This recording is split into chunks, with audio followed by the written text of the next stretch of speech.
Chris Level here with another edition of Pirate Talk. My man Chip Darden with us as always. Colton Coombs taking care of us behind the camera. Thank you to Gene Messer Ford Lincoln for being a part of these shows and sponsoring them. We certainly appreciate that. Still waiting on that Raptor. Maybe it's coming. Gonna keep waiting. Yep. Yeah, I'm afraid. Yeah. It's in the mail. Okay, so it's we're in this weird time of year where your regular season is wrapped up, and yet you are fortunate enough to have extended your season because you are guaranteed at least one more game, which is why we wanted to talk about how we got to this point. You were sitting here. We didn't really talk about it like necessarily in these terms, and because there's some oddities of this, but you're sitting here 2 or 3 weeks ago going, this is a math problem. We are going to have to win some of these games, and maybe all of them, or whatever it was.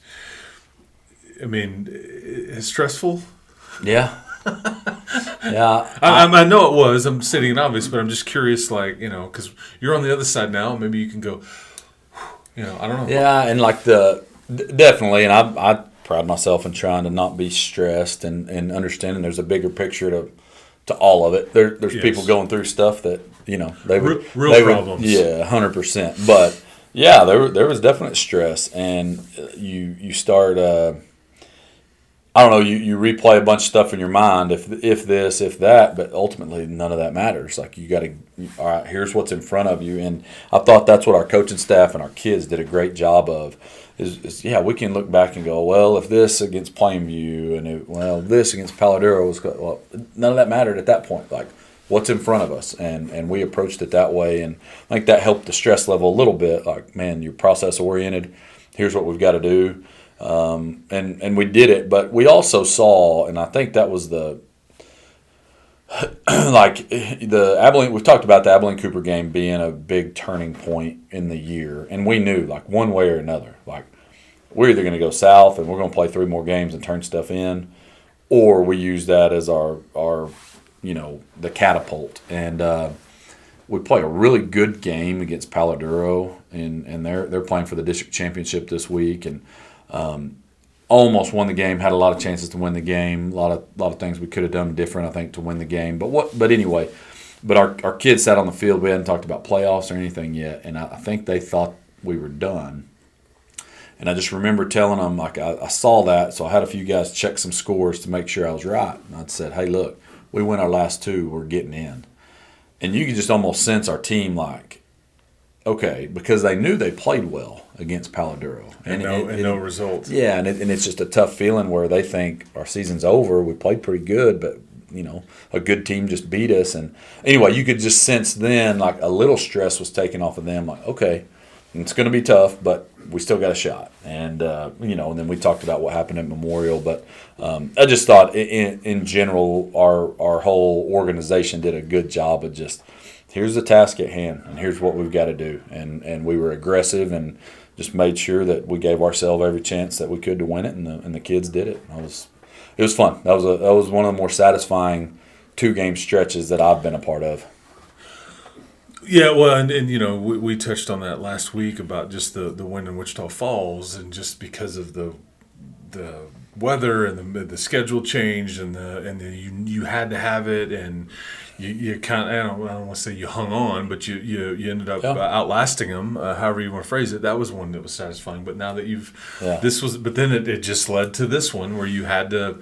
Wylie's coming here. You guys have had a back and forth thing going, and they're always really good. And they're kind of having a year like you were, where you're just not sure what you're going to get Friday to Friday with your own team or around the district or whatever. And it was 2 teams. And 42-35. Right. And 2 teams that beat us last year. We went into the last 2 weeks last year kind of thinking we're good. We were 4-0 in the district.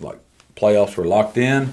We're playing for a district championship. We're playing for a home playoff game, all that. And those 2 teams beat us. And so we ended up getting the 3rd seed, whereas this year we turned around and beat both of them. And that was kind of our theme with the team. That last year we went to the playoffs on this trajectory, and this year we're going into it the other way. And that's how we're approaching it. So a lot more fun than not getting into the playoffs and not winning it. But man, it was a battle. I bet you won't hate on Halloween anymore. Hey, heck yeah, man! And the All Blacks, we're gonna wear the All Blacks That's on what Halloween. I'm saying. I mean, yeah. I bet Halloween will be a little bit different for you going forward. How important? I just think too. I would be around you some, not near as much as your coaches and your family and all that stuff, but I would be around you some in this season, this last stretch, and I just never saw you flinch. I never felt like you being, oh man, this is, you just kind of stay the same, and I don't know, I respected that, but I'm sure that's on purpose. Your kids feed off of that too. Yeah, I mean, and it's hard sometimes. Like sure, yeah, it is, and you just don't want to show it to. Yeah. Yeah. Yeah, but it is. But then, like, my wife would tell you, like, she probably saw it more, but then saw it after. Like after the game Friday, there's the tension that's built up is just released, and kind of.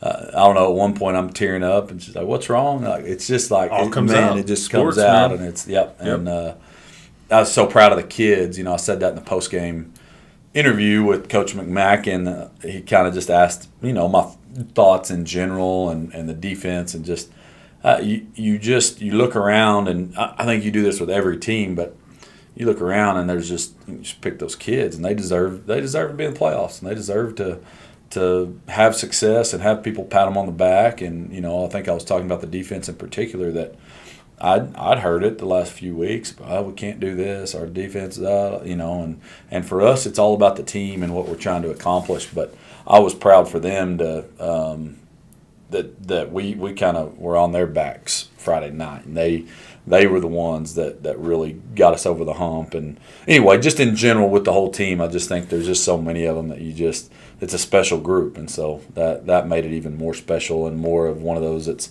a little more emotional when it's over. Satisfying. Yeah, I agree. Yeah, satisfying.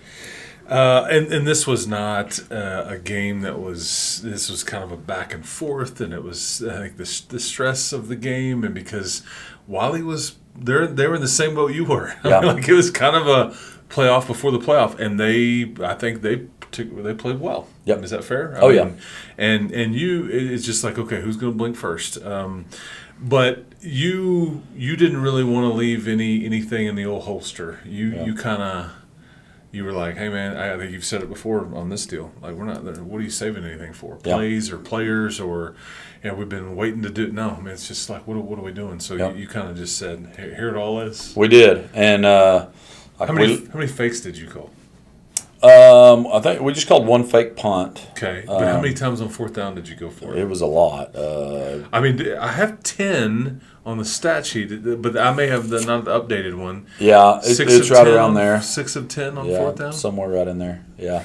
Some of that's the analytics book that we've got. Riverboat Gambler, man. Yeah, it's fun when it works. If we were 1 of 10, we might not be having this podcast in a happy setting. But no, some of that's the analytics that we do that we've got, but also some of it's feel too. There was a big one in the fourth. We converted a big one in the fourth quarter on our own 30-something yard line. It's 4th and 1. We did a hard count and I was prepped to call timeout. And actually my brother, Coach Darden, said, man, stretch looks good. And then the box saying it, yep, looks good. Just some communication there, and we just went with it. But our defense was playing really well, and Coach Reed's over there going, go for it. We're having some confidence in our D, and that plays into it too. I mean, you're kind of going, man, we can get a stop. Our defense has been in bad spots all night, and they've held up. So that's part of it. Let kids make plays too. We trust our guys, and you did a couple of times to where if it doesn't work, but you're putting it in your kids' hands, and I mean that's just the way it is when you're a coach. Though it's like, hey man, let's go with what brought us here. Yeah. I guess. You mentioned let's get to some of these plays real fast, because the first one we're going to get to, I said this to you in a phone conversation, I guess a few days before we're taping this. Boy, because it bounces on the ground like this fake, and I'm watching it. I'm in a hotel room in Kansas, Manhattan, Kansas, and I watched this thing. I'm like, okay, and then it just seemed like, okay, this is your night. Yeah. Because the ball could have bounced so many different ways, and this was a massive moment, and yet you lived to tell about it. And it's something that we've talked to our team about a lot, that we've used that term a lot. Like, the ball's going to bounce our way at some point. Like, we've had a lot of games that it's not. And I do want to say about this, and I may give out a secret or two, but, I doubt we run this fake punt again. I don't know. We might. Some of you playoff teams, you better prep for it. We might. But we've been practicing this for a while and kind of wanted the perfect setup. Right before this, Coach Rhodes does a good job with our punt team. We did kind of huddled up and came out into almost like a swinging gate. And he had in his mind, when we got to a situation we thought this fake punt might be good, we'll give that swinging gate. They'll use a timeout. Sure enough, they did. Worked out perfectly. So then we personneled a couple kids, got a couple kids in and out. They can't call a timeout now because you can't go 2 in a row. So that mattered. Now, the design of the fake punt, not exactly what we're about to show, but it's also about kids making plays. So you can roll it, Colton. So this is our normal punt formation. Everything's normal here, but now Noah's going, and this is Cade Gant coming on the reverse. You can go back one more time, Colton. And so the idea here is we're really trying to sneak out an eligible tight end right here. And you'll see once we get it playing a little bit, go a little bit more, that he's wide open. And so the design of the fake punt was perfect. Now, a little extra pressure, we dropped the ball. Now, here's where having a couple kids that are just football players. Cade Gant is just one of the best football players I've ever been around. A lot of people would freak out right there. He sees an eligible receiver in Jathan Caraway, who was doing a good job blocking, and just gets in the ball. You can play it now. Gets in the ball, and now, all of a sudden, again, our other guys, the guy we were trying to throw the ball to, gets a block. Guys downfield that know this wasn't part of the design are downfield blocking. Kobe Jimenez, white hair blocking, and we end up with 1st and goal at the 2-yard line. It was close. I couldn't tell. The ref was right on it. But score at the time is 13-7 Wylie. So you're about to give it to them on their own 40. Our kids just make a great play. But special teams MVP here went to Cade Gant and Jathan Caraway for just making just great individual plays. Figure it out. Because it looks like that's the way it was designed. Yep, not exactly. Is that a when you're like, let's dial it up, and whether it works or it doesn't, is that a mindset thing to your kids too, going, we're here all night and we're emptying the bucket? Yeah, there's a lot of times I'm not a huge raw like go on the sideline, but after we scored there, that's what we were walking up and down like, hey, we're here to win. I kept telling every kid I walked by, we're here to win this game. We're not scared. I think I said that a lot. We're not scared tonight. We're not scared. So, yeah, it is. It's a mindset. You've got to have a little, for sure. To pull the trigger on a call like that, knowing that the ramifications are if that ball doesn't bounce right. That's right. Yeah. Yeah. So, yeah, end zone's a good shot of it, too, that just guys making plays. And, again, why it's open. We were going to have a chance, but, man, they just made a great individual plays. And he just turns and blocks, man. Yep. Immediately. I love seeing the sideline and the crowd, man. It's good stuff. Yeah. So, yep. So the next one, you can if you want to set it up. Well, this is the combination that you've really lived off of all season long. Ryan Rodriguez to Cade Gant. You mentioned Cade a second ago. Ryan set the record. Mm-hmm. For all-time passing yards in a season or career, I should say, and maybe he has both. But here, this is the first play of the fourth. First play of the fourth quarter. There's debate, during that exchange when we're walking and coaches are talking. Hey, it's a big 4th down. What are we going to do? We've got a script that we look at how Wylie defends these type of plays, and you're going through everything. What do we want to do? And ultimately, that's what the decision was. Hey, Ryan Rodriguez and Cade Gant, again, 2 really good football players. We can get a 7-man protection on this, and let's let them operate. So, we're just gonna get a split zone look here where we're running zone, and we get a 7-man protection with tight end and running back. And then Cade's winning a one-on-one, and Ryan fits this into a really tight window. Again, the idea is to get a first down on 4th and 3, but then you can see it turns into a little bit more than that.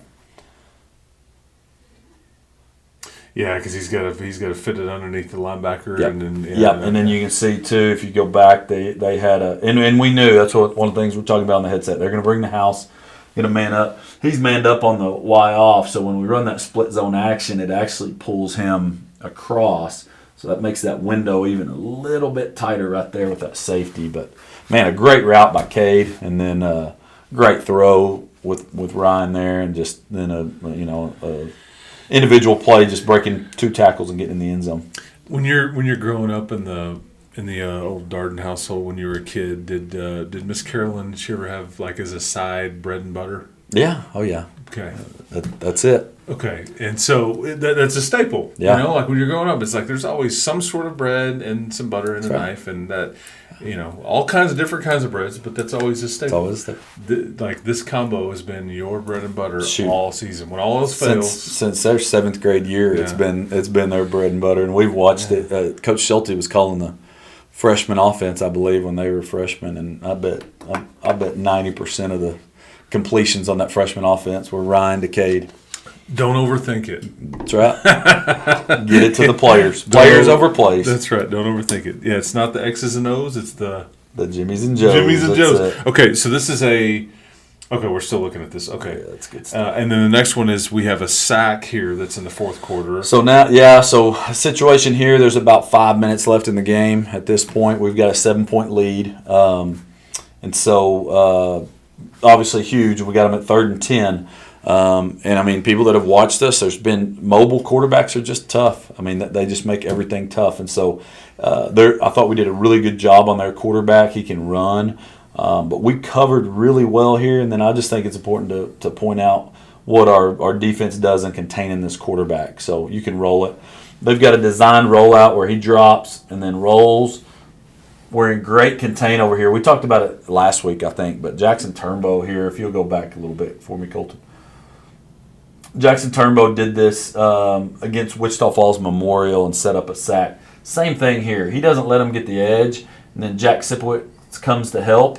You got Sione Vea that's not allowing the middle run, which happens a lot. A lot of times you get that pass rush to the outside, and it leaves a lane right up the middle. So we've got him bottled up now, and now all you're saying is man finish, tackle, and there's Jack Sipowicz to finish it off with Sione right there too. I don't know if Coach Reed's real nice on tackle chart if he gives Sione half a sack there or not. But, really good job by Jack finishing it, because there's been times in the year that we hadn't finished that tackle, and so getting a lot better. And you can see again sideline fired up. It was a huge play, and we ended up getting the ball back with 4:43 something like that left in the game and ran the clock out. So this ends up being our last defensive snap of the game. Yeah, and what a snap it was.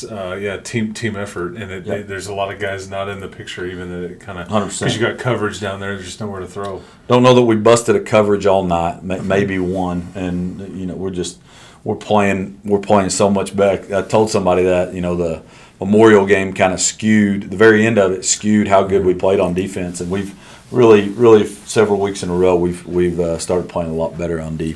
Yeah, I think you said that immediately afterwards. You're like, I don't want the last couple series in that Wichita Falls game to taint the defensive performance. Yeah. But that's just football these days. It is. I mean, you just gotta get to the end, and they're long games, and you never know. Okay, so after this game, I got this sent to me early in the week, this week, and it is one of your defensive coaches. We don't even know who this was necessarily, but this was sent to me in a Texas Tech thing that I do also. But he's a Wylie parent of a football player. He was clearly at this game. He says, been a long-time member of your deal here. Love your coach's show with Coach Darden. So he watches this. He watches He's this. One of the three. My son plays for Abilene Wylie, and after the game, one of the LCP coaches, one of the defensive coaches, came over to my son on our sideline, spending a couple of minutes with him, telling him how great of a player he is. I would love to know the coach's name and thank him. It's a tough year for us having to take, but basically I think what he's saying is it was a tough year, it was a tough ending, but we appreciated the class and everything like that your program and that you and your staff had and all that stuff. Good luck to LCP in the playoffs. LCP's class was well seen by our parents. After the game, the whole LCP team turned and respected the Wylie School song. That's the kind of stuff that, that's the kind of stuff that lasts. That you've clearly taught your coaches and your players the right way. So well, and that's you just hope you're learning stuff like that win or lose, and we've said that a lot. Like it's a little easier to do some of that stuff after a big win when you're feeling good, but we're going to do it if after we lose by 50 to Abilene Cooper as well. And but our kids we have good kids, we do, and they're fun to be around. And then coaching staff wise, I can't, and I don't know who that was, but it wouldn't surprise me if it was like you could name every one of them. I'd say, yeah, that's not surprising. I just and they understand, Who coaches the D line? Coach Lynch and Coach Douglas, and obviously Coach Reed. So I think what they're describing is one of those three guys. Yeah. So, but anyway, that's not the point. The point was it's just a lot of class shown. Yeah. And we're obviously for our guys, and we're going to do everything we can for our guys, and we love them like they're our own kids, and shoot, we're around them more than our own kids right now. But we also respect. We respect all high school kids playing sports, and think that's the deal. You're in a battle and a grind, and as elated as we are on our end, it's the total opposite over there. And and I've just got a bunch of respect for Coach Martin and what he does and his program. So that's good to hear. Good to hear some of the good stuff. I know, because sometimes we don't hear it. Well, right, and sometimes you definitely are going to hear the bad. Yeah. But so that's when I was like, I'm printing this out. We're gonna highlight it. Do you still do your letter writing stuff to other players on occasion? We do. Yeah. Like to opposing players? I do. Yeah. Yeah. It's just funny. I'm thinking about that because it's like a full circle moment because I was in Manhattan, Kansas last week, and I walk up to that stadium, and there's a giant statue of Bill Snyder, and his name is on the stadium. This is where you got this from. Bill Snyder was one of the greatest to ever do it. And if you've ever been to Manhattan, Kansas, you'd realize that they were playing at the tops of college football. There's not a whole lot going on in Manhattan, Kansas. He was a really good coach, culture builder, all that stuff. And I remember Tech players getting these letters from him, and it was like, oh my gosh. This is something you do. Have we ever talked about that on this show before? I don't know. Okay. How often and I don't know. I think that's one of those paying it forward kind of things that I think is fun to acknowledge. I don't know if anybody knows that Coach Darden does this or not, but he will handwrite a letter, which is also a lost art, and send it to opposing player if he just wants to say, man, you're really good, respect you, whatever. But yeah, and we do it. Our coaches do it to our own players too, and throughout the year a little bit, and try to write them a letter. But it's what you said. I think the handwritten letter is a lost art, and it means something a little bit more than we do everything through text and email now, and it just means something a little bit more. But I just respect. I'm just such a believer in high school sports in general, but then I'm biased towards football, and I just think it teaches you so much about life. So anybody that wants to put in the hours and the commitment, the physical nature of it to do it, I respect kids that go through it, and so I'll always want to try to show as many of them how much I respect them as I can. How are you handling the bye week? A couple goals with it. One, we got to heal up. In our open week, I think we handled differently than if it was like week 5 right in the middle. We're a lot less physical, and we want to stay sharp and stay in shape is the big thing. So we're just doing some fundamental stuff, making sure that we're staying in shape, but we got to heal up. We've gone 12 straight weeks, and guys that have needed like little nagging injuries that if you had a week off would not be nagging anymore. That, man, we need them to rest. So that's been a lot of it, but we also can't be square one Monday when we come back and get ready for a playoff game.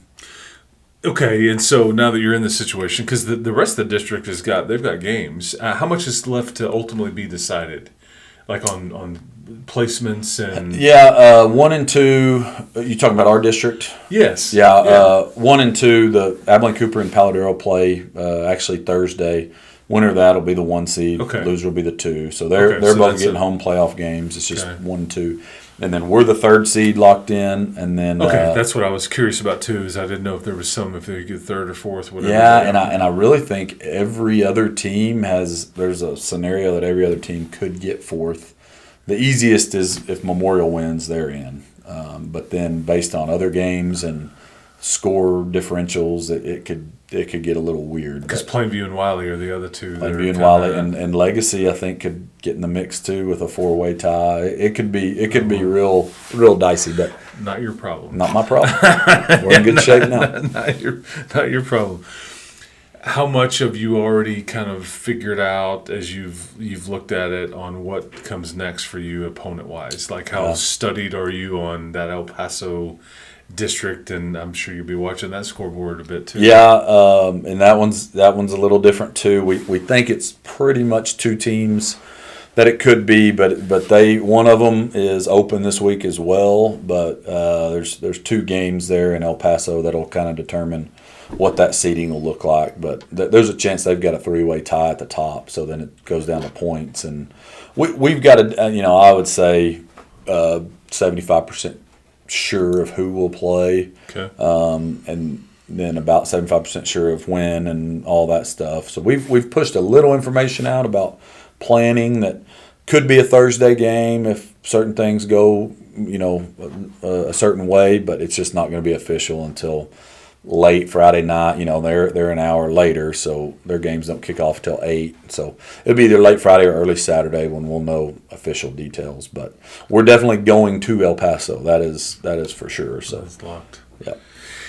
If you could change anything about the postseason format with whatever, would you? Is there something that you like? I don't know if I agree with this. Whether it's seeding or home or I don't know. Is there something that you? Because you're on the top of the food chain here with these coaches and the committees and. Yeah, and I really think the UIL has done a good job with it. I think there's value in being a top 2 seed and getting a home game. It's really hard, and especially with us. I mean, nobody wants to drive to El Paso, but there's not many options in between us and El Paso to play. And so you go to Fort Stockton. Well, that's 3 hours and 15 minutes. Not like there's a close halfway point. So I think it's tough no matter what. But I like it, and I know there's people that will argue that too many teams go to the playoffs and all that stuff. And we were the 3rd place team last year and won our first playoff game, and we're right there in the middle to win the next one. And I mean, I don't know. I don't see that it hurts anything, and I think more kids deserve to have that. Now those districts that are 4-team districts that you can go 0-10 and get in the playoffs, that's tough. And the UIL is just in a bind. Because you can't. You can't pick and choose. It's like we got to have a blanket policy, but it suits some parts of the state or for sure. And Shallowater, Dalhart, that there's a 3A district that's 4 teams. So they're let's put them with somebody else. Well, the next closest is you go down south to, it's like Denver City. Well, now Dalhart's in a district with Denver. Dalhart's going to drive 5 hours for a district game on a Thursday night with JV and freshmen. It's tough, and I think the UIL does a really good job of how they handle all that. So really long answer there, but no, I would say I really wouldn't change anything right now. I think they're doing a pretty good job of it. We live in a big state, and we're in a remote part. As much as us in Lubbock don't feel it, it's all West out. Texas. Mm-hmm. It's all West Texas, all of it. That's right. That's right. We were talking about Ryan and Cade a while ago. Is he close to a career or season record? Highlight that. So Ryan's got, you mentioned his career passing yards. He also has career touchdowns that he's kind of shattered. That happened the friendship game, career touchdowns. So he's shattered that record. Cade is about, and I don't have the exact number on the top of my head, but he's about 50 yards from the single season receptions record, and then he's about 100 and 50 maybe from the career receiving yards records. Both of those were set last year by Michael Deaver, who is at Texas Tech. He is, yeah. Pretty, impressive with Cade. Just, I don't know. It's not sneaky. Like we knew what Cade was capable of, and we've seen it. But it just kind of all of a sudden, you look at the stats, you're like, he had a good game, but dang, he had 150 yards, 150 and 2 touchdowns. Like just really good stat line, and every game. And just consistency. He is Cade is one of the most consistent. Really, both of those kids, Cade and Ryan, like two of the most consistent players I've ever been around. Like a couple of your defensive guys, is like Cale Kirk getting close to any kind of, because he pours in a ton of time. Yeah, he's just under 120 tackles on the season, which is exactly. That's averaging about 12 a game. And he's played 3 different linebacker positions. We've moved him all over the field. And nobody knows that. Y'all been trying. If you could clone him, you would. Because it's like you're trying to. How does it suit us best, or where can we showcase his skills best? Yeah, and then there's another, and I hadn't posted anything because I'm waiting on him to break the record, but Sione Avaya has tied the single season fumble recovery record. Okay. And one more breaks it, so told him I'm not posting anything to break the record. And then Shemaine Johnson has also he's got, I think, 15 rushing touchdowns on the year. That's still a little ways from record, but that's pretty dang good. And we've done some stuff lately where we've done Wildcat, but man, he just every game it seems like he's just got same deal, 3 or 4 touchdowns. Fair for him because you've had a lot of good running backs come through, abnormally, freakishly good running backs. And he's right up there with them. I know. He really is. Yeah, and he's a few yards away from 1,000 on the season, which is pretty impressive. And because it's hard. Like I'll say this about Shemaine, and I know we're probably short on time here, but I'll say this about Shemaine too: is we wanted to take it easy on him earlier in the year and not just wear him out with carries. But the last 3 games, I think he had 34, 29, and 32 carries, and every one of his carries is pretty physical, and he's tough, and he's one of the toughest kids been around, and just pretty impressive when you've got a running back that you can lean on like that and know he's going to get it done. Yeah, and yes sir, no sir. Oh yeah, type kid too.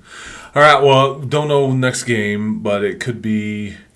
We'll try to come back here in a day before the game potentially. But yeah, there's a chance it could be on Thursday night, could be on Friday night, but it's going to be in El Paso. Not sure versus who. It's all to be determined. Like the rest of us, we're all just penciled in. But man, some advice from Coach Darden here: just go for it, man. Just be process oriented. Just go for it, man. What's the worst that can happen? Yeah, that's right. Just swing away, man. Swing away.